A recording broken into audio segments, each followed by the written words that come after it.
Bonjour à tous et bienvenue dans ce premier webinaire LinkedIn sur comment adapter sa communication au Covid-19. Mon nom est Renaud Marguera, je suis le président fondateur d'Eminence Branding et le cofondateur de Ricochet Communication. Et j'ai avec moi mon associé Robin. Moi, c'est Robin Funkedel et comme l'a dit Renaud, je suis basé à Lausanne, en Suisse, avec Ricochet Communication. Donc, Eminence comme Ricochet, nous sommes deux agences qui aidons les entreprises à communiquer de façon plus humaine en faisant de leurs employés des ambassadeurs. Donc, aujourd'hui, on a décidé de faire un webinaire tout simplement, même si on se retrouve, Robin et moi, à 6 heures de décalage horaire, avec à peu près 20 degrés de décalage entre toi et moi. Ici, il fait 0 degré chez vous. Chez nous, grand beau. Là, ça donne assez envie d'aller sur la terrasse. Il faudra que je me souvienne d'aller arroser mes tomates et puis mes plants de menthe. Donc, si vous êtes à Montréal, il est exactement 9 heures du matin. J'espère que vous avez un bon café avec vous, que vous êtes confortablement installé. Merci d'ailleurs de nous inviter chez vous, dans votre salon, dans votre bureau. Merci pour ça. Et si vous êtes en Suisse, il est 15 heures. Vous avez probablement votre petit café de l'après-midi et on va être ensemble pour environ 45 minutes. Donc, on va vous parler d'exemples d'entreprises suisses, entreprises canadiennes. Et tout ça, on va le faire via cette plateforme. Comme vous pouvez le voir, c'est une plateforme qui possède une option de chat. Donc, si vous avez des questions, des commentaires, des exemples de bonnes pratiques que vous avez vues et que vous aimeriez partager, faites-le tout de suite. Je ne vous garantis pas que Robin et moi, on va pouvoir répondre à toutes les questions, mais celles qui ne seront pas répondues feront probablement l'objet d'un autre webinaire. Il y a également une autre fonctionnalité qui est l'option de sondage. Et donc, avant de commencer, on aimerait simplement lancer un sondage où vous aurez tout le temps du webinaire pour y répondre. Je vais le publier tout de suite et j'aimerais avoir votre avis sur LinkedIn. Est-ce que vous seriez plus susceptible de liker un post d'abord d'une entreprise qui parle des mesures de protection prises pour les employés, ou alors d'une entreprise qui offre un rabais sur ses services, ou d'une personne qui donne des conseils pour faire face à la crise, ou enfin d'une personne qui s'implique concrètement face à la crise? Alors, je vous laisse voter, on y reviendra un peu plus tard. Donc, pour ce qui est du plan de ce webinaire, Robin et moi, on s'est surtout reposé sur les questions que vous nous avez fait parvenir un petit peu en avance. Et une des premières questions qu'on a reçues, c'était pourquoi communiquer sur LinkedIn en période de Covid? Et c'est vrai, quand on y pense, le doute peut être posé, à savoir que cette crise qu'on vit actuellement remet totalement en question nos façons de faire des ventes, notre façon de recruter. Beaucoup d'entreprises sont à l'arrêt, voire complètement fermées. Du coup, la question peut être légitime, à savoir est-ce qu'il faut véritablement communiquer? Et le maître mot que j'aimerais vous dire aujourd'hui, c'est le mot confiance. Aujourd'hui, il est extrêmement important de maintenir la confiance et ceci passe par une communication qui est soutenue.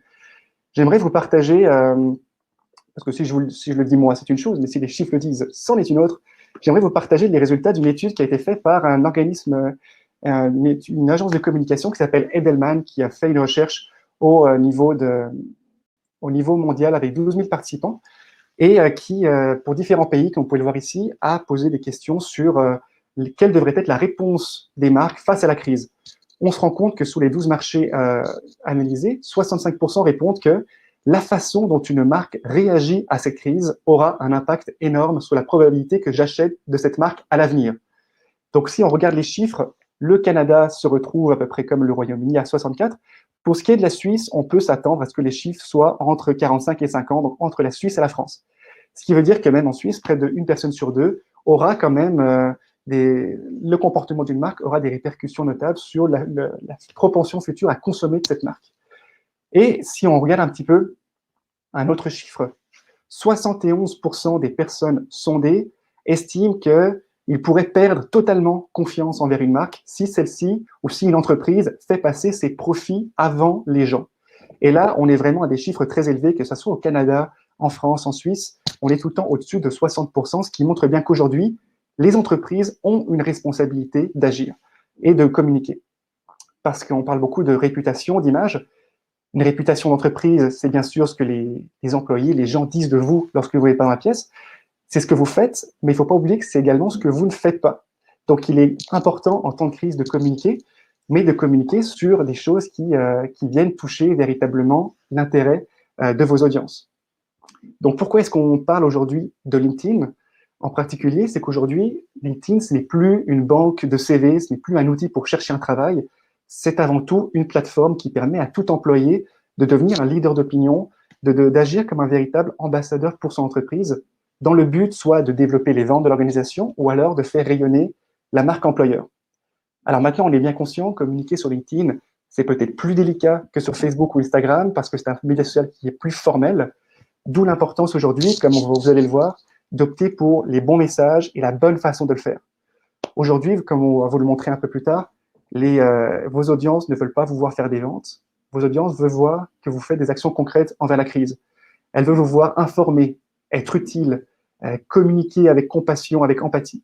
Et c'est vraiment là-dessus qu'on va le faire. Mais si, au début de la crise, vous vous êtes senti paralysé, je tiens juste à vous rassurer, c'est tout à fait normal. Mais à partir de maintenant, on va vous montrer comment est-ce que vous pouvez commencer à réactiver vos communications et garder en tête que la crise qu'on vit actuellement, c'est un véritable crash test pour la mission de votre entreprise. C'est véritablement dans les moments difficiles qu'on va voir si les belles valeurs qui sont probablement épinglées à l'entrée de votre entreprise, si ce sont de véritables valeurs qui sont vécues par votre entreprise, par vos employés en temps de crise, ou si ce sont simplement de belles paroles. Donc prenez ça, posez-vous simplement la question, comment est-ce que vous pouvez incarner pleinement votre mission entreprise, votre vision, votre valeur. Et maintenant, Robin va commencer à vous expliquer comment on va communiquer aux différentes étapes de la crise. Parfait, merci Renaud pour l'introduction. L'idée, c'est vraiment, nous, on a essayé de regarder ça, enfin de regarder, c'est analyser cette communication via 3 phases. Donc la première phase, c'était au début de la crise, donc il y a quelques semaines, quand on a commencé le télétravail, quand on a commencé le confinement. Ensuite, la seconde crise, c'est ce qu'on vit maintenant, c'est après le confinement, quand il y a l'ennui qui s'installe. Et puis la troisième phase, c'est la phase qui est en train de s'amorcer pour l'instant, qui sera du coup le déconfinement, puis le retour à la normale. Et du coup, pour la première phase, on vous propose de réfléchir à chaque fois à ce que vous ressentent vos audiences, l'état psychologique dans lequel on est, et puis dans lequel sont vos audiences. Donc vos audiences, c'est qui? C'est vos clients, c'est vos partenaires, c'est vos clients futurs, vos employés. Finalement, c'est tout l'écosystème qui gravite, toute la communauté qui gravite autour de votre entreprise. Et du coup, dans cette première phase, qu'est-ce que veulent vos clients? Quels besoins ils ont? Ils ont le besoin d'être rassurés, d'être informés. Et pour ça, je vais vous partager à nouveau l'exemple de l'étude de Edelman's Trust. Et en fait, du coup, cette audience a mis de l'avant le fait que vos audiences, ils ont qu'une envie, c'est de voir ce que vous faites, comment vous traitez vos employés. C'est-à-dire là, on voit que 90% des personnes, 90% des répondants ont dit que ce qui les intéressait, c'était de voir en fait vraiment si vous viviez à la hauteur de vos valeurs, si vous pouviez offrir des produits qui pouvaient les aider, si vous pouviez vous allier au gouvernement pour pallier aux lacunes de communication, si vous pouviez informer ou si vous pouviez carrément éduquer, si vous pouviez partager vos valeurs gratuitement, finalement pour rassembler. Donc ce qu'on voit au travers de toutes ces questions qu'on posait, toutes ces volontés qu'ont les gens, c'est qu'avant tout, ils voulaient savoir qu'est-ce qui était pris comme mesure, qu'est-ce qui était mis en œuvre par votre entreprise pour aborder cette crise. Et du coup, là, certains se sont bien démarqués. Donc, je vais vous présenter plusieurs exemples d'entreprises. Donc, on a pu voir sur LinkedIn, le premier exemple, c'est l'exemple de Audemars Piguet. Donc Audemars Piguet, qui est société dans le luxe, dans la haute horlogerie, ici en Suisse, c'était une des premières entreprises à fermer complètement sa ligne de production. Donc même avant même les interdictions totales, ils ont fermé leurs bureaux, fermé les lignes de production. Et ça, c'est une des mesures qu'ils ont prises pour protéger leurs employés, mais ils ont aussi communiqué, comme on peut le voir ici sur LinkedIn, ils ont su communiquer sur ces mesures de façon tout à fait authentique et humaine. Parce que cette crise nous isole, chacun dans notre coin. Du coup, on a besoin vraiment de cette empathie, de cette communication authentique. Mais après, certaines entreprises sont encore allées plus loin. Et c'est le cas, l'exemple que je vais vous montrer, c'est l'exemple d'une fiduciaire en Suisse qui s'appelle Bernet Associés. Eux, ils sont allés encore un cran plus loin. C'était pas simplement communiquer sur les mesures prises par rapport aux employés, mais les mesures prises par rapport aux clients. Donc, on a tous besoin de notre fiduciaire en ce moment, ne serait-ce que pour faire un état des lieux de nos finances, de notre cash flow, de remplir nos demandes de chômage partiel, etc. Et du coup, ils ont très, très vite communiqué en mettant en place, comme on peut le voir ici, une hotline. Donc, ils ont su stopper leur communication business as usual, et puis vraiment mettre en place une communication de crise, une hotline pour adresser toutes ces questions que peuvent se poser leurs clients, leurs partenaires, leurs audiences. Et les rassurer sur le fait que même s'ils travaillent à distance, ils restent là pour répondre à leurs questions. Et ça, on peut voir que ça a super bien marché, ça a généré un grand engagement de la part de leurs audiences. Par contre, ce que nous on dit chez Ricochet et chez Eminence, c'est quelque chose, aussi on se base sur une étude qui a été faite par Edelman's Trust, mais cette fois il y a 3 ans, en 2017, qui disait que la personne à qui on se fie le plus, à qui vos audiences se fient le plus pour se fier à des informations sur votre entreprise, comme le traitement des employés, vos gains, les pratiques business, etc., ce sont les employés. Du coup, aujourd'hui, si vous voulez vraiment démultiplier votre message, l'humaniser et gagner beaucoup plus en engagement, la bonne méthode, c'est d'investir sur vos employés. Et ça, on voit certaines entreprises qui l'ont fait, comme c'est le cas de Calibroker. Donc, Calibroker, qui est une entreprise en Suisse de courtage en assurance, donc c'est un métier que tout le monde connaît. Et ce qu'ils ont fait, c'est plutôt que de communiquer comme vous l'avez sans doute vu des centaines de fois sur votre feed de l'actualité durant les premières semaines, ces photos de café entre employés où on prend du temps, pas pour parler business, mais pour parler justement de choses qui vont, comment dire, solidifier la culture, de rire ensemble, etc. Plutôt que de faire un poste d'entreprise qui sonnerait très creux, ici, Calibroker a remarqué qu'une des employées avait fait un post là-dessus, pour vraiment montrer que la culture est toujours vivante, toujours forte, que les employés sont toujours motivés et présents pour servir les clients. Et du coup, plutôt que de publier à titre d'entreprise, on peut simplement partager le post d'un ambassadeur. Et puis après, une autre entreprise est allée encore plus loin. C'est l'entreprise Intégrale qui font du placement, entre autres du placement de personnel. Donc en ce moment, avec le personnel médical, ils sont très, très, très sollicités par la crise.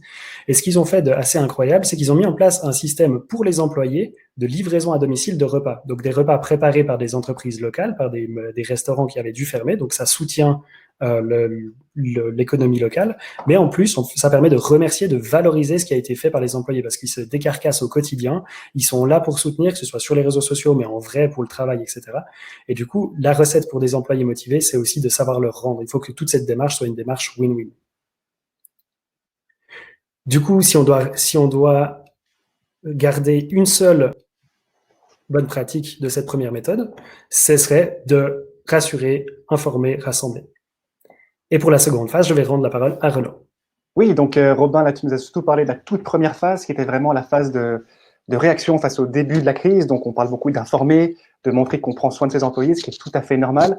Maintenant, on va partir sur la seconde phase, qu'on pourrait catégoriser comme une phase de pré-déconfinement. On n'est pas du tout en train de retourner au travail. C'est pas mal la période qu'on est en train de vivre actuellement, puis qu'on vit déjà depuis quelques semaines. Donc, il faut aussi, comme le disait Robin, se remettre un petit peu dans la psychologie en fait, des gens à qui vous cherchez à atteindre par vos messages.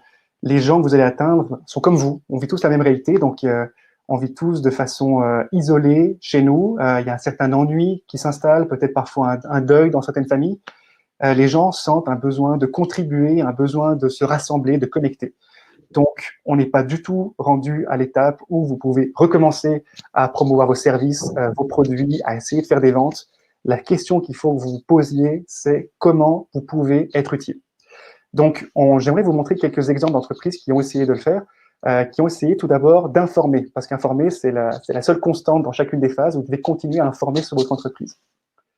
Une entreprise qui l'a fait, je trouve, avec brio, c'est une entreprise que vous connaissez tous pour la simple et bonne raison que vous avez tous déjà hurlé en marchant dessus une fois dans votre vie. Il s'agit de Lego. Donc l'entreprise Lego qui a mis en place qui a réalisé une vidéo récemment où leurs employés ont été invités simplement à se filmer chez eux avec leurs enfants. Je vais vous montrer un tout petit bout de la vidéo.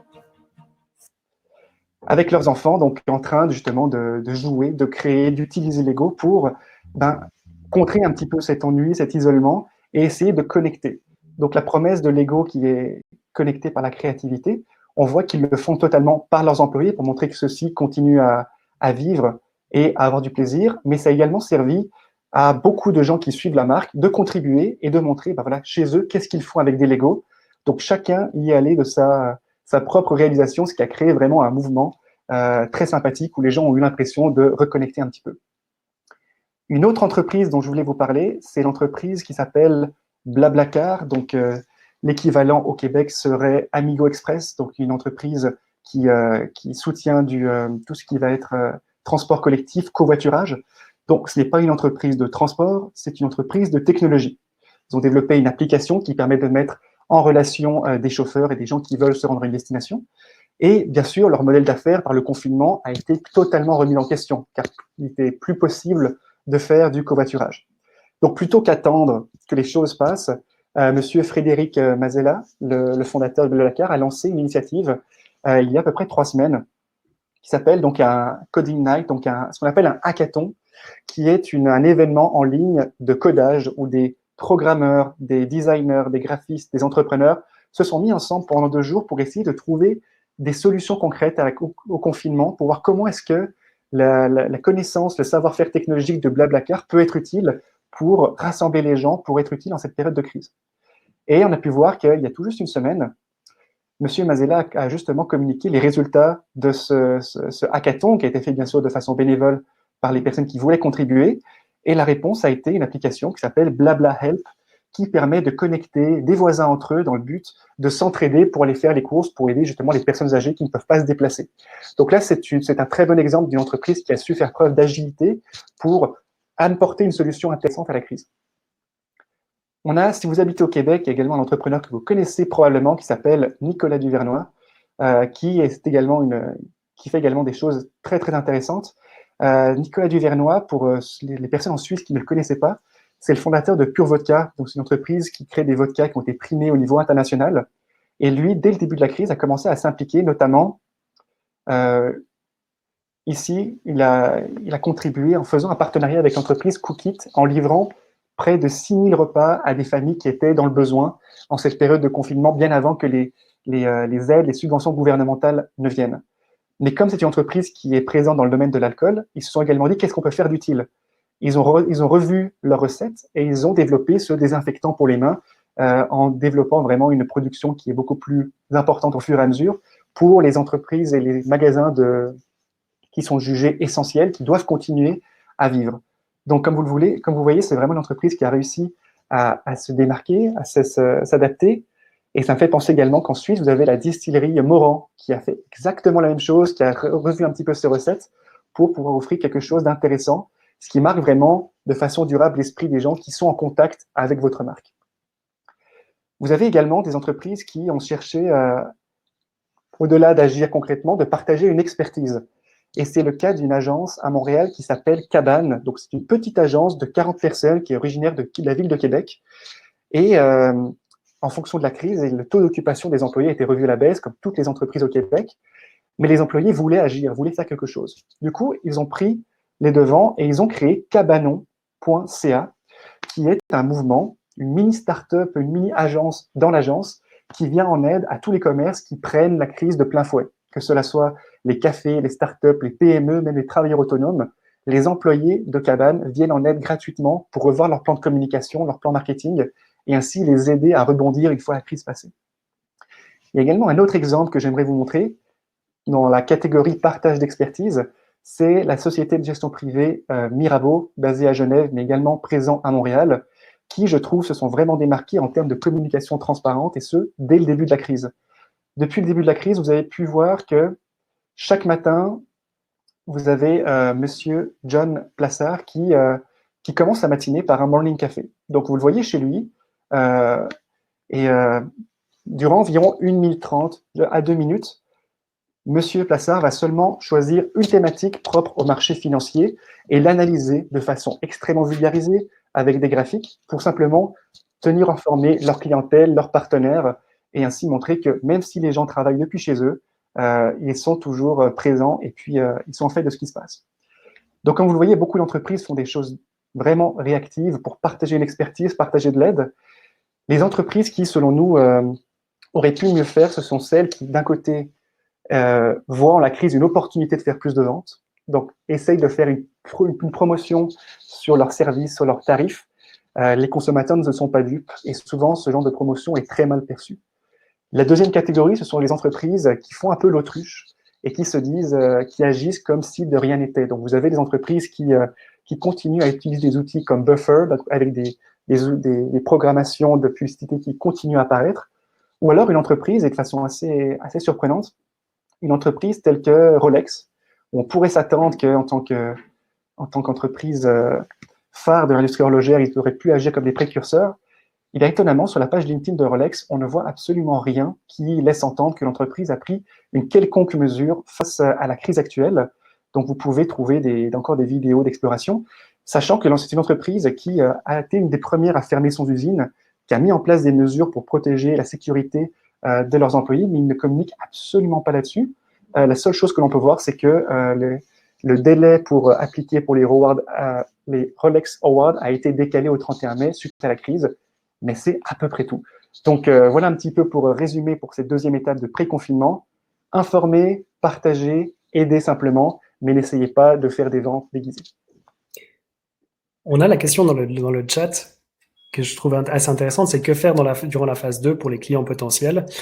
Là, en fait, ça va être assez, ça va être assez subtil. Parce que d'un côté, il faut prendre en compte le fait que vos clients potentiels vont geler toute leur liquidité. Du coup, en fait, il faut accepter qu'aucun gros projet, tout dépend dans quel domaine vous êtes, bien sûr, mais il faut accepter qu'aucun gros projet ne va être lancé durant cette phase 2.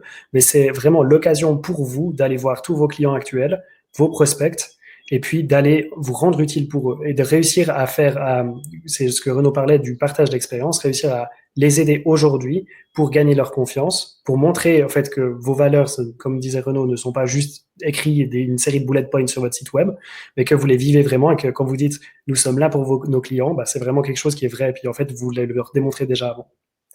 Après, ça sera justement en fin d'année, en septembre ou à la rentrée, que vous pourrez en fait aller vers eux puis essayer d'explorer des offres plus approfondies, faire des offres plus grandes, etc. quand il y aura eu un retour à la normale. Et puis, comme on disait, toute cette communication sur LinkedIn, vous allez toucher votre communauté directe, mais si vous le faites bien, grâce à la communication organique, vous allez pouvoir aussi toucher une audience à plus large échelle et du coup créer des nouveaux prospects, de nouveaux clients potentiels qui vont vous contacter, pas pour en savoir plus sur vos services, mais pour profiter de votre expérience. Mais ça veut dire que le jour où ils auront un besoin qui touche votre business, votre core business, ils vont pas aller taper je recherche une banque, je recherche un courtier en assurance sur Internet, mais ils vont vous appeler vous, et c'est là que vous allez pouvoir clore une vente. Oui, et si je peux compléter, Robin, pourquoi est-ce qu'on vous parle de LinkedIn aujourd'hui? C'est parce que depuis le début du confinement, l'utilisation des médias sociaux a explosé. Selon certaines sources, on est à plus 61% d'utilisation des médias sociaux. Et pour ce qui est de l'outil de conversation par message de LinkedIn, LinkedIn atteste que l'utilisation a grimpé de 51%.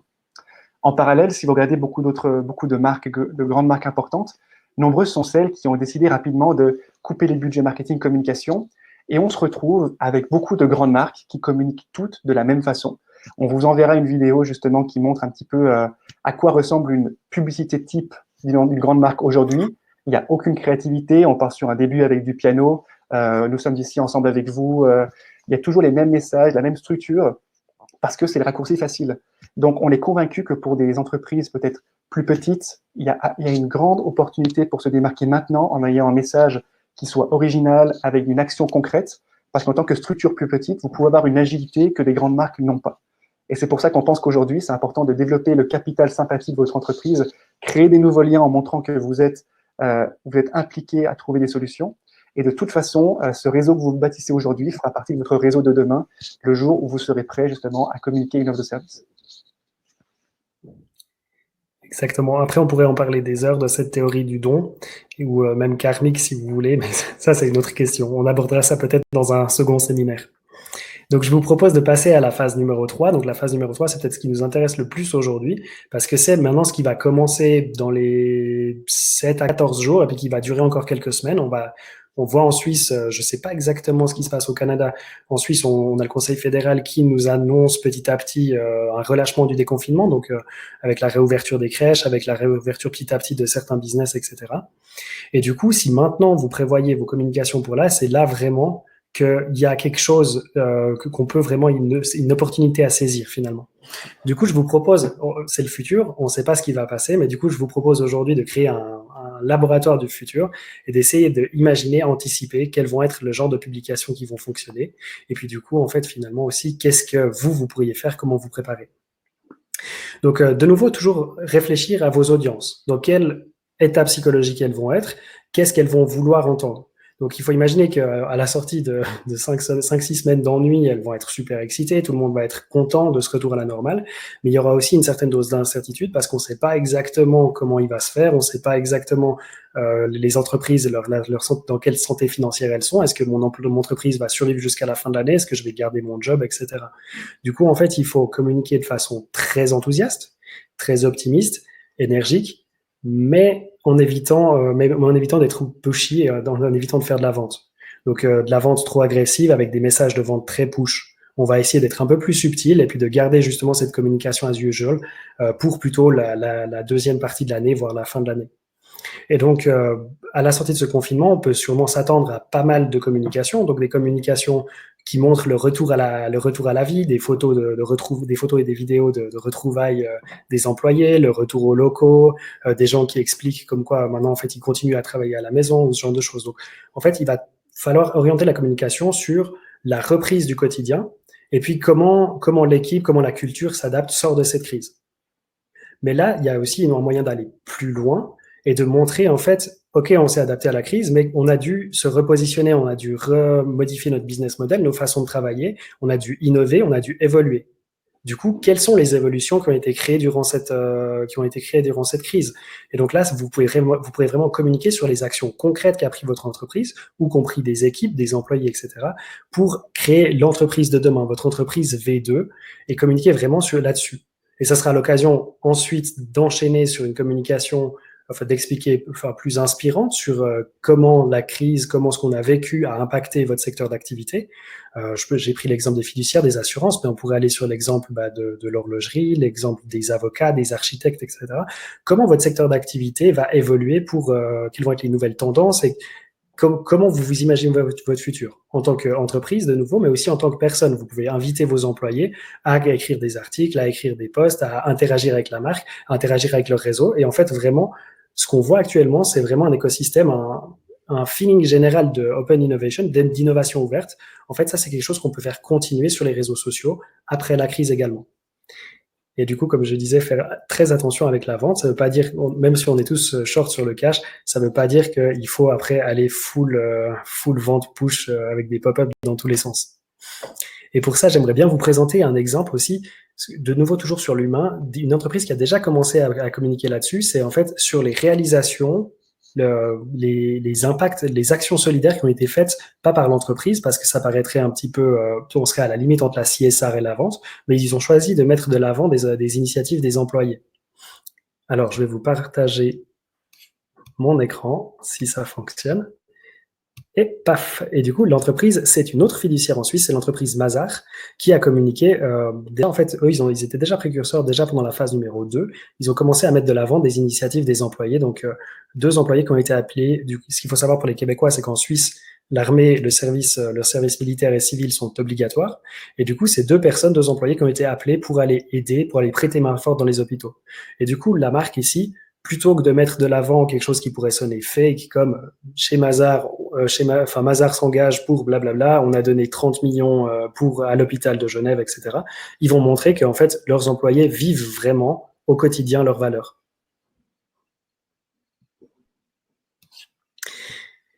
Et donc voilà, en fait, on a beaucoup orienté ça sur la vente, sur tout ce qu'on pouvait faire pour se rapprocher de ses clients, de ses audiences, etc. Mais il faut pas oublier, on parle beaucoup d'ambassadeurs, de mettre l'employé de l'avant, et c'est quelque chose qu'on a vu, nous, qu'on constate au quotidien, c'est quelque chose qui marche beaucoup mieux, qui permet d'avoir un engagement naturel qui est beaucoup plus puissant, beaucoup plus authentique. Et en fait, ces employés, il faut justement réussir aussi à leur redonner. Et du coup, tout ce que vous faites, tout ce que vous avez communiqué pour renforcer votre culture, ça va renforcer votre marque auprès de vos clients, mais également votre marque employeur, donc le employer brand, qui est une thématique qui devient de plus en plus à la mode. Donc votre marque en tant qu'employeur auprès de vos employés actuels, mais aussi des employés futurs. Et c'est aujourd'hui en montrant que vos valeurs, vous les vivez vraiment, que vous allez pouvoir devenir une entreprise, si on veut, à la Google. Google, on a compris ça depuis très longtemps. Aujourd'hui, on peut questionner, mais une entreprise qui inspire et pour laquelle on a envie d'aller travailler et que vous aurez les meilleurs talents.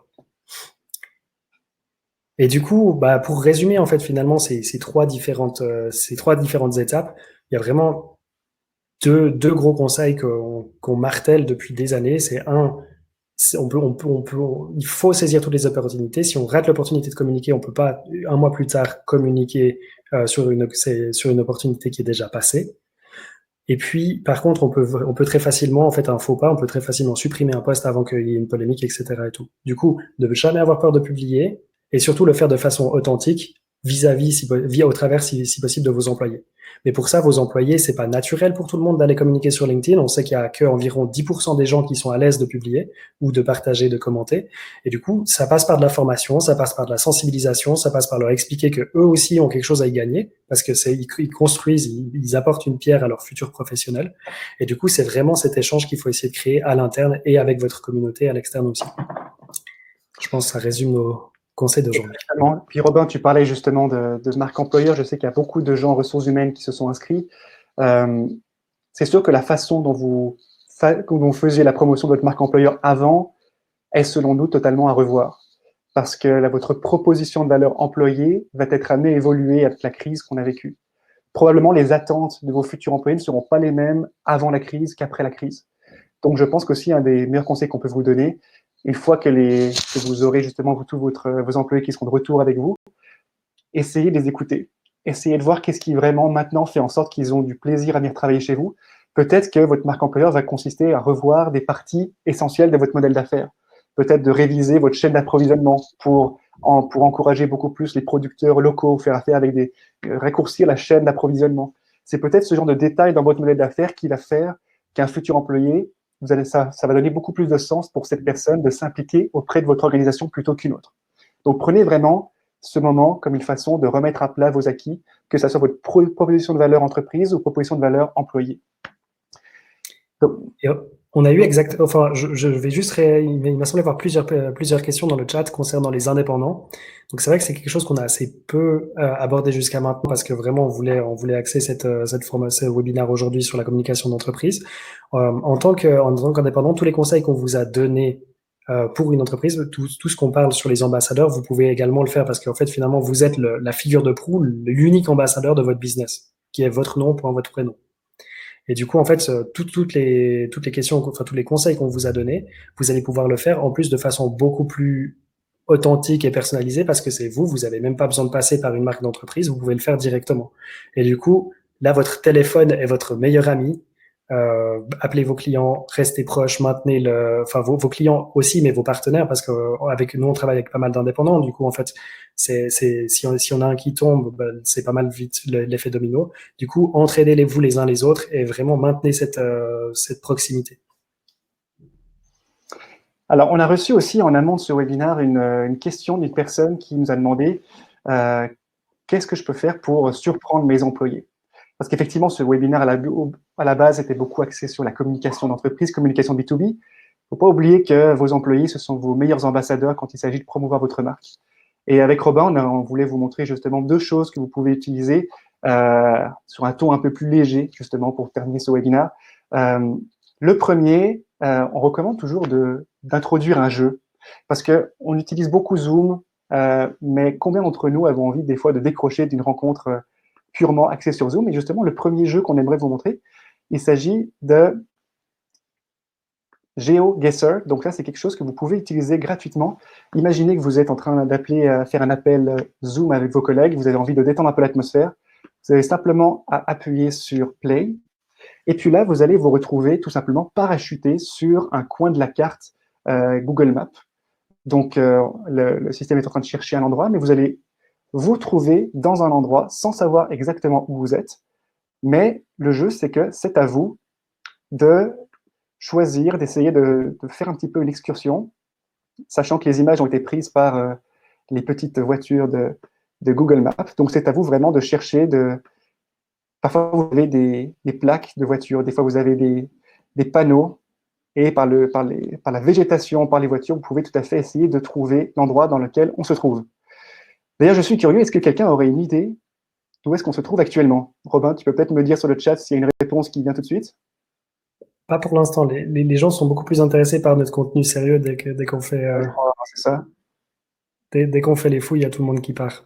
Bon, admettons qu'on est ici, simplement pour vous montrer. Voilà, après, vous avez des points et vous pouvez ensuite tout simplement continuer le jeu et faire contribuer tous vos employés. Une autre chose qu'on voulait vous montrer, et puis là, c'est vraiment très décalé, si vous avez envie de surprendre vos employés, vos équipes, vous pouvez tout simplement faire apparaître une chèvre ou un lama dans votre prochaine discussion Zoom. Il s'agit d'une fondation qui s'occupe d'animaux, qui vous permet, durant environ 15 à 20 minutes, d'avoir un animal avec vous durant l'appel Zoom, ce qui va vous permettre de détendre l'atmosphère. Voici un petit peu pour les deux informations bonus qu'on avait pour vous. Puis maintenant, j'aimerais voir si vous avez effectivement d'autres questions à nous poser. Mais avant ça, peut-être pendant que vous les composez, je vais juste faire un retour sur le sondage qu'on vous a partagé en début de webinaire. Vous savez, il y avait quatre propositions. Et je ne sais pas s'il apparaît, mais en tout cas, je peux vous dire les réponses. La première réponse qui était « Est-ce que vous seriez susceptible de liker un post d'une entreprise qui parle des mesures de protection prises par les employés ?» On est à 11%. Une entreprise qui offre des rabais pour ses services, on est à 2% seulement. Une personne qui donne des conseils pour faire face à la crise, on est à 24%. Et d'une personne qui s'implique face à la crise, on est à 60%. Ce qui montre bien qu'effectivement, aujourd'hui, une marque a tout intérêt à communiquer par le biais de ses employés, à faire en sorte que ceux-ci puissent avoir les outils nécessaires pour s'impliquer et agir concrètement. Robin, est-ce que tu souhaitais continuer ? Alors, il me semble, je suis en train de regarder sur le chat si on a répondu à toutes les questions. Il me semble que c'est pas mal. On a reçu une question sur les formats à privilégier sur LinkedIn. Alors, on n'est pas rentré aujourd'hui trop en détail dans les formats parce qu'on donne des formations là-dessus. Alors, on pourrait voir peut-être pour imaginer faire un séminaire, un webinaire sur justement comment communiquer sur LinkedIn. Mais je dirais que les podcasts marchent très bien. Mais ça demande d'être pertinent et ça demande du coup beaucoup de préparation. En fait, on a toujours l'impression que c'est préparé à l'arrache, mais c'est pas du tout le cas. Tout ce qui est vidéo, podcast, si c'est pas bien fait, s'il y a pas de la qualité, on tombe très vite dans du bruit. Quand on parlait aujourd'hui, il y a beaucoup de gens qui s'expriment sur les réseaux sociaux. C'est vrai, ça veut dire qu'aussi il y a beaucoup de gens qui s'expriment pas forcément avec du contenu incroyable. Du coup, en fait, pour pas participer à ce bruit, mais pour amener une pierre à l'édifice et amener la discussion plus loin, il faut vraiment créer du contenu de qualité. Donc, ce qui marche le mieux, en général, nous, on aime beaucoup les posts, des posts LinkedIn textuels où on pose une question et ça permet dans les commentaires de créer un dialogue avec notre audience. Et ça marche bien. Ça demande aussi pas mal de préparation, mais quand même beaucoup moins que si on part sur un podcast ou une vidéo YouTube. Si vous partez sur un podcast ou une chaîne YouTube, il faut après ensuite avoir un bon rythme. Ça veut dire une fois par semaine, maximum une fois toutes les 2 semaines. Et du coup, il faut vraiment pas sous-estimer le temps que ça prend. Parce que la communication LinkedIn, c'est comme un régime ou c'est comme faire du sport. Ça sert à rien d'aller super à fond c'est pas un sprint. C'est vraiment un marathon. Il faut se fixer un rythme et puis le tenir sur les semaines, sur les mois, etc. Exactement. Et puis sachez que si vous avez par la suite, après ce webinaire, encore des questions à nous poser, des choses qui vous viennent après, n'hésitez pas à nous les envoyer. Soit on vous répondra directement par email, soit on pourra tout à fait refaire un nouveau webinaire sur la question. Alors, on a aussi une question sur l'aviation. Pour une compagnie d'aviation, c'est assez compliqué parce que justement, en fait, en ce moment, la compagnie d'aviation, ça rejoint pas mal l'exemple d'Audemars Piguet qui ont complètement arrêté leurs activités. Eux peuvent continuer à vendre, mais ils peuvent plus continuer à produire. Une compagnie d'aviation peut non plus produire parce que c'est du service, du coup c'est péremptible. Donc l'idée c'est vraiment là où on peut recentrer la communication sur la culture d'entreprise, les valeurs, etc. Plutôt que, si vous connaissez le cercle d'or de Simon Sinek, c'est un outil qu'on adore, on pourrait en parler des heures. Essayez de communiquer plutôt sur le why, la mission d'entreprise, le pourquoi vous faites ce que vous faites, plutôt que sur le what qui est voyager en avion. Absolument. J'ai vu aussi passer une question si on avait des conseils pour les OBNL Fondations. Donc, OBNL sont les organismes à but non lucratif. Vous avez déjà au Québec des organisations qui vraiment se démarquent. Si vous regardez comment communique le YMCA, par exemple, on n'est pas uniquement sur la communication LinkedIn, là on sépare un petit peu, on est sur les autres médiums. Le YMCA qui donne beaucoup de cours de fitness, cours d'éducation physique. Chacun et chacune de leurs professeurs aujourd'hui se filment depuis chez eux et donnent des cours gratuitement en ligne pour promouvoir justement l'activité physique à domicile. Donc c'est vraiment essayer de vous poser la question, retourner sur les éléments clés de votre mission d'organisme à but non lucratif et posez-vous simplement la question, comment est-ce que je peux incarner cette mission à distance? Est-ce que je peux mettre à contribution mes membres? Est-ce que ceux-ci peuvent justement faire rayonner ma mission et l'incarner au quotidien? Et pour Claude Cunet qui nous pose la question si on ne risque pas une overdose de com, oui, c'est toujours risqué. En général, on propose une communication. Il y a toute une question en rapport avec les algorithmes. Donc, il faut connaître vos audiences pour leur apporter de la valeur sans les saouler. Et une autre chose, c'est savoir les algorithmes LinkedIn. Donc, les algorithmes LinkedIn vont s'habituer à votre communication Pour qu'ils s'habituent, il faut à peu près une action hebdomadaire, donc au minimum un post par semaine. Vos audiences, si vous allez sur il y a des exemples d'influenceurs qui communiquent tous les jours, même plusieurs fois par jour. Et c'est quelque chose qui peut marcher. Et c'est vrai que plus on communique intensément, plus c'est difficile de maintenir une qualité et un fond. Et du coup, en fait, il faut faire justement cet équilibre entre la quantité et la qualité. Typiquement, je prends mon exemple parce que c'est un exemple que je connais très bien. C'est moi, je vais me fixer de publier un post par semaine. Donc, ça me prend à peu près, avec la préparation, etc., ça me prend à peu près une demi-heure par semaine. Et puis, une fois par mois, je vais publier un article de fond pour avoir justement quelque chose qui va plus dans le détail que je vais publier sur Bilan et sur LinkedIn. Donc, Bilan pour les Québécois, qui est la principale référence en magazine business en Suisse romande. Et du coup, en fait, ça me permet de faire justement en fait ce curseur entre communication qui va créer beaucoup de visibilité avec des posts, avec peut-être moins de fonds, et puis des articles qui justement vont apporter beaucoup de fonds, mais je sais que moins de gens auront le courage de les lire. Donc là, Effectivement, c'est comme plus la communication personnelle que business. Pour une entreprise, c'est exactement pareil. C'est si vous faites une vidéo qui informe, si vous encouragez vos employés à partager leur expertise, etc. Tout ça, c'est de nouveau très intéressant. C'est là vraiment que vous allez réussir à apporter de la valeur à vos audiences. Mais c'est aussi des choses qui prennent le plus de temps. C'est beaucoup plus facile de faire une photo, une capture d'écran d'un Zoom et puis dire ouais, on est tous contents. Donc c'est toute une question d'équilibre. exactement. On avait une question aussi, une personne sur une idée pour préparer le retour de ses collaborateurs, un petit message de welcome. Qu'est-ce qu'on pourrait faire pour… Bon, là, on enquête un petit peu sur la communication interne. C'est sûr que les employés qui vont réintégrer leur environnement de travail s'attendent à ce que des changements aient eu lieu. Donc, que l'entreprise se soit adaptée, que ça soit d'un point de vue physique dans leur espace de travail, sachant qu'on n'est pas à l'abri d'un regain de période de pandémie. Donc, est-ce qu'il y a des protections, des éléments de protection qui ont été installés entre-temps, ou est-ce que la façon de travailler a été adaptée? Est-ce que vous allez mettre en place des systèmes pour justement favoriser le travail à domicile? Est-ce que vous allez subventionner l'installation de home office où les gens peuvent travailler debout? C'est peut-être ce genre de choses que les gens s'attendent. Donc, une communication transparente, mais aussi des actions concrètes pour veiller à leur sécurité et leur bien-être. Et je pense qu'on a aussi tous mérité un bon moment commun. Du coup, en fait, imaginez si il n'y a pas moyen de préparer des événements, un événement de retour, d'amener des gâteaux, de faire péter le champagne, on a survécu, on est plus fort, etc. Enfin, quelque chose, vraiment marquer le coup parce que c'est vraiment une crise qui nous a tous beaucoup secoués et on l'a tous vécu ensemble. On a vu des très, très belles choses, de l'entraide, de la solidarité. On le voit inter-entreprises, mais aussi au sein des entreprises. Et je pense que à l'intérieur de l'entreprise, ça vaut le coup de valoriser ça, de le cristalliser en faisant un événement pour ça. Voilà. Mais encore une fois, ça c'est vraiment pour vos employés. On ne parle pas d'en faire une communication externe. C'est vraiment pour solidifier puis rassembler les employés qui ont tous vécu des moments difficiles. Je vois qu'on s'approche gentiment de la fin du webinaire. Si vous avez d'autres questions, n'hésitez pas à nous les envoyer. On va vous faire parvenir quelques documents dont on vous a parlé tout le long. J'aimerais simplement vous remercier d'avoir participé à cette première version du webinaire. J'espère qu'elle vous a plu.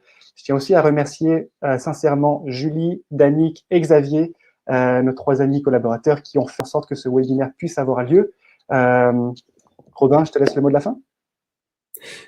Le mot de la fin, on n'a pas envie que ça se termine et du coup, en fait, 45 minutes, c'est le maximum pour rester pertinent, mais on vous propose de continuer cette série de webinaires par la suite. Si vous avez des questions, si vous avez des envies de thématiques, etc., écrivez-nous en message privé sur LinkedIn, envoyez-nous des mails, on sera super content de continuer à faire ça.